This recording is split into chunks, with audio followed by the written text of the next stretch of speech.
about secession around the U.S. these days. The latest comes out of Baton Rouge, Louisiana.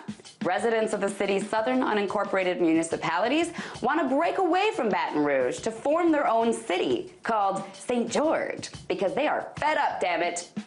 It started out as an effort to create a new school district. St. George organizers were sick of their kids being in a school district where kids recently knocked out a bus driver's teeth. When advocates couldn't get their own school district, that's when they got the idea to just say the hell with it and form their own new city entirely. The problem is, Baton Rouge has spent a bunch of money sprucing up the would-be city of St. George. And St. George wants to take some of the city's best schools and highest revenue-generating shopping areas away with them. So if St. George were to become a city, they'd be taking about 30% of the city's money and the best schools. And many say that would have a bankrupting, catastrophic effect on the city. So, organizers behind forming St. George say they just want to have their kids go to better schools.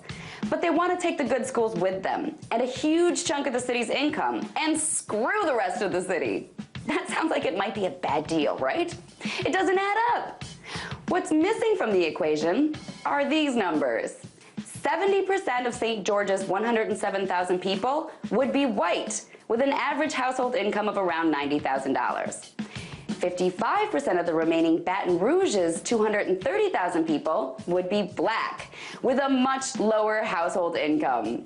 In other words, very clearly, St. George would be much whiter and much richer. Also, up until very recently, Baton Rouge had its schools controlled by the federal courts because their schools were too segregated. This is a city that had the nation's longest-running school desegregation lawsuit ever. This is a deep South city with a recent history of keeping blacks and whites separate.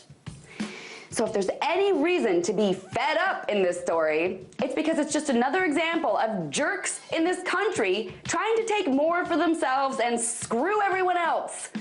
It's the kind of mine, mine, mine mentality that makes some people want to knock other people's teeth out. Tonight, let's talk about that by following me on Twitter @TheResident.